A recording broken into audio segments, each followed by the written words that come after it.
Bonjour et merci d'être sur la chaîne YouTube Octroi de mer 2020. Aujourd'hui, nous allons parler de fiscalité pour présenter les taux de l'octroi de mer.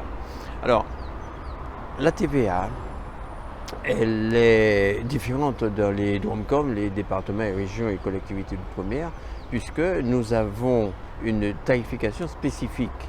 En effet, nous n'aurons pas le 20% de la France hexagonale, mais 8,50% qui est le taux normal. À noter qu'il y a à côté de cela un taux réduit qui est à 2,10, alors que certains produits en France hexagonale sont à 5 ou à 10%. On peut également remarquer qu'il y a un taux zéro, donc un taux nul pour les produits fabriqués localement et qui sont exportés. À charge pour le pays qui reçoit ce produit de définir la tarification adéquate.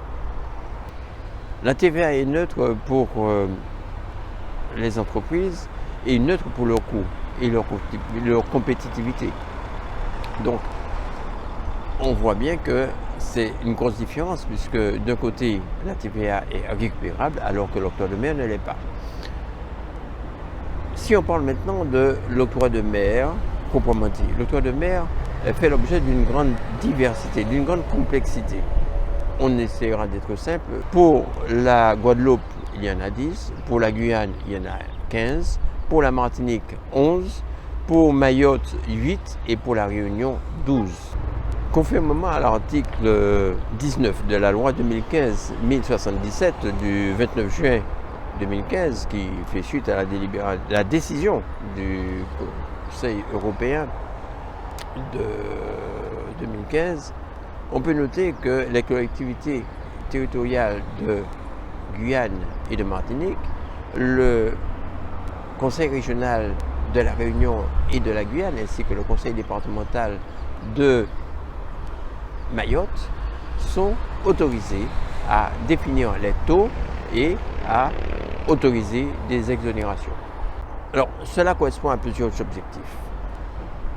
Tout d'abord, favoriser le développement de la production locale en proposant des taux nuls. Deuxièmement, à protéger par des taux élevés les produits concurrentiels importés. Troisièmement, à pénaliser certains produits, par exemple les alcools, les tabacs ou certains produits illicites. Quatrièmement, ne pas trop peser sur les produits de consommation courante. Cinquièmement, répondre à une politique de développement particulière, par exemple à La Réunion, la construction automobile, puisqu'il y a des fabrications de certains engins, certains véhicules à partir d'une base qui est apportée. Le taux de base à la Guadeloupe, à la Martinique et à La Réunion est de 7% et il est de 15% pour la Guyane, ainsi que pour Mayotte. La nomenclature douanière est précise puisqu'elle comporte quelque chose comme 10 000 positions. Si toutefois il y a un nouvel article qui est créé, on peut toujours demander à créer une nouvelle ligne avec une nouvelle particularité. Alors, ce qui fait que, par exemple, la nomenclature douanière est assez précise et on est parfois très surpris de voir qu'il y a énormément de lignes qui ne nous concernent pas.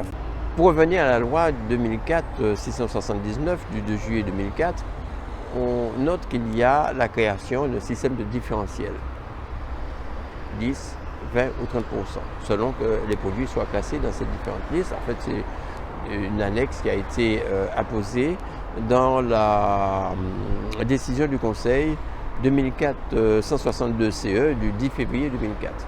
Et donc, ces différents produits vont subir un différentiel de taux entre le taux pratiqué localement et pour les produits localement, les livraisons, et pour les produits qui sont importés, les mêmes produits importés.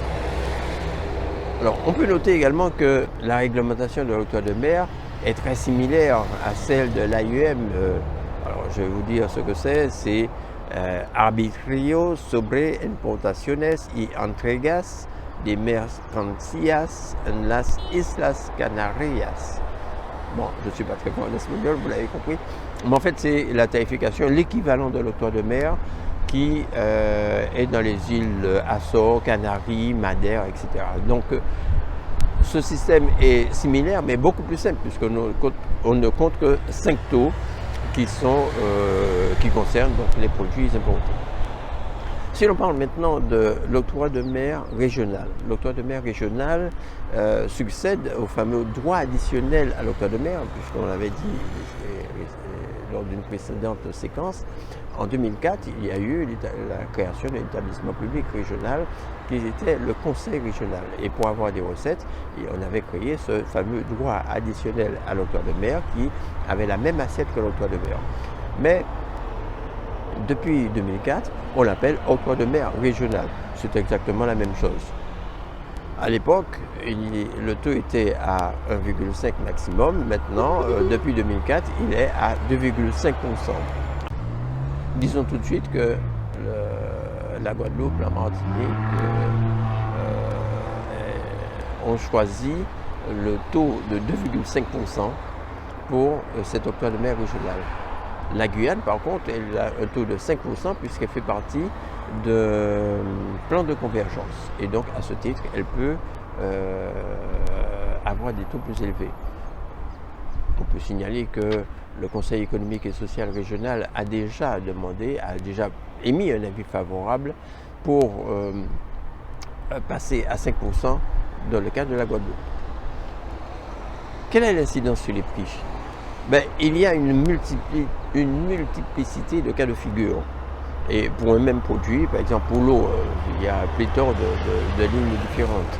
Si l'on se réfère au rapport publié en juillet 2019, l'autorité de la concurrence dénonce le caractère volatile, peu transparent et parfois peu compréhensible de certains différentiels de taux adoptés par les pouvoirs locaux au regard de l'objectif de protection de la production locale.